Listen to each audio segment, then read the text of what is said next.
रामनगरी अयोध्या की तस्वीर पूरी तरह से बदल गई।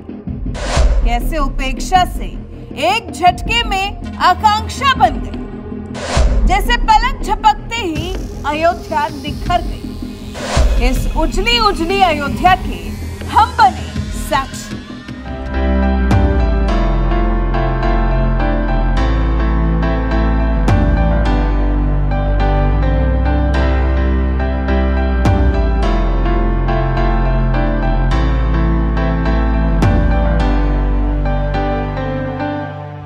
अयोध्या, रामनगरी अयोध्या, हिंदू मान्यताओं में भगवान राम की जन्मभूमि अयोध्या।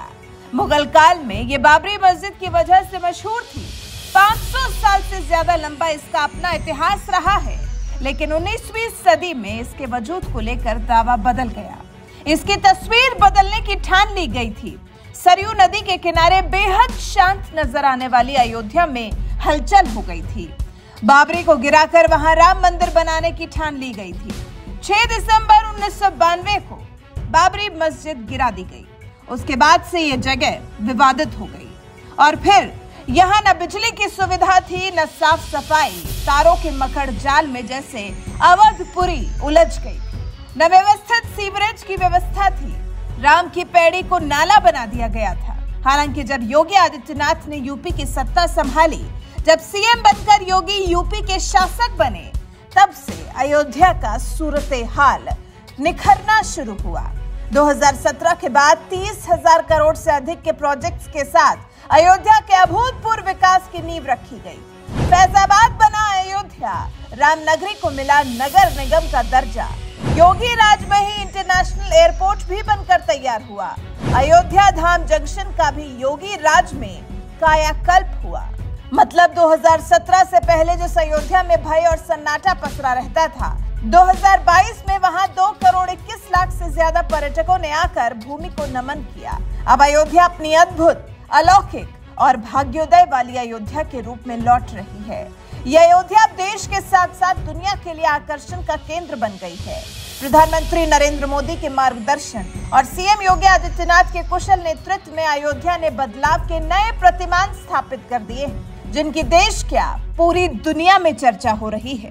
2031 तक अयोध्या में करीब 85,000 करोड़ रुपए के निवेश की आकांक्षाओं को पंख दिए जाने की कार्य योजना तैयार कर ली गई है। पीएम मोदी ने 30 दिसंबर 2023 को अयोध्या में महर्षि वाल्मीकि इंटरनेशनल एयरपोर्ट का लोकार्पण किया।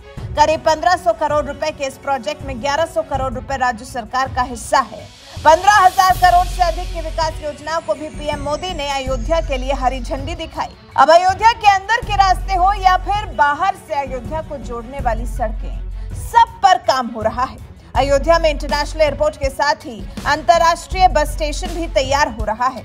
सूर्यवंश की राजधानी कहे जाने वाली अयोध्या को सरकार सोलर सिटी से लेकर एआई सिटी तक के रूप में विकसित करने की योजना पर काम कर रही है। अयोध्या से जुड़े हर निर्णय और योजना पर लगातार काम किया जा रहा है।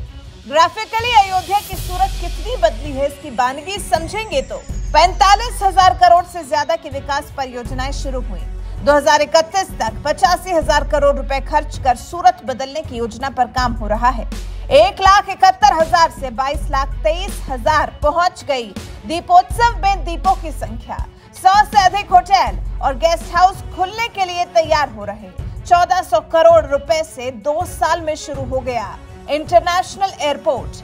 49,000 करोड़ रुपए के निवेश के प्रस्ताव मिले हैं अयोध्या के लिए। अब अयोध्या की पहचान कैसे बदली है वो भी समझ लेते हैं। 9 मई 2017 को अयोध्या को नगर निगम का दर्जा दिया गया। 6 नवंबर 2018 को फैजाबाद की जगह जिले और मंडल का नाम अयोध्या हुआ। 9 नवंबर 2023 को अयोध्या जी तीर्थ विकास परिषद का गठन हुआ। 2022 अक्टूबर में फैजाबाद कैंट का नाम बदलकर अयोध्या कैंट कर दिया गया। और जब इस तरह से धीरे धीरे अयोध्या का बदलना शुरू हुआ, तो फिर लोगों का अयोध्या से मोह फिर एक बार जाग उठा। आम जनता के लिए अयोध्या फिर एक बार उपेक्षा से आकांक्षा बन गई। तभी तो साल 2017 से अभी तक अयोध्या आने वाले पर्यटकों की संख्या लगातार बढ़ती ही गई। 2017 में 1 करोड़ 79 लाख पर्यटक आए। 2018 में ये संख्या बढ़कर 1 करोड़ 96 लाख हो गई। 2019 में 2 करोड़ 5 लाख पर्यटक आए। 2020 में कोरोना महामारी के दौरान ये संख्या 62 लाख तक गिर गई। 2021 में फिर इजाफा हुआ। 1,57,00,000 लोगों ने अयोध्या में भगवान राम के दर्शन किए। 2022 में 2,21,00,000 पर्यटक आए। 2023 में सितंबर महीने तक 2,03,00,000 लोगों ने भगवान राम के दर्शन किए। तो कुछ इस तरह से जो अयोध्या नगरी हमेशा से उपेक्षित थी, उसमें जैसे नई ऊर्जा भर दी गई है, विकास कार्यों की नींव रख दी गई है, अयोध्या को आकांक्षा बनाने की ठान ली गई है। आपको बता दें, 9 नवंबर 2019 को सुप्रीम कोर्ट ने अयोध्या में रामलला के विराजमान होने का फैसला सुनाया था। 25 मार्च 2020 को योगी रामलला को गोद में उठाकर टेंट से उनके अस्थायी मंदिर में लाए थे। 22 जनवरी 2024 को रामलला अपने स्थायी मंदिर में विराजमान होंगे। प्राण प्रतिष्ठा का कार्यक्रम होगा। इसी बीच में समय समय पर दीपोत्सव और मंदिर निर्माण की घोषणा ने मानो यहाँ के पर्यटन उद्योग को पंख लगा दिए। अनुमान लगाया जा रहा है कि 2030 तक अयोध्या में 5,25,00,000 से ज्यादा पर्यटक सालाना आएंगे। अभी 80% पर्यटकों के लिए ये डे ट्रिप है, लेकिन मंदिर के निर्माण और अयोध्या की रंगत बदलने के बाद यहाँ रुकने वालों की संख्या में इजाफा देखने को मिलेगा। वैसे अयोध्या की इस बदली सूरत के बारे में आपका क्या कहना है? इस बारे में आपके विचार हमें कमेंट कर जरूर बताएं। साथ ही हमारे चैनल को सब्सक्राइब कर बेल आइकन दबाना बिल्कुल ना भूलें।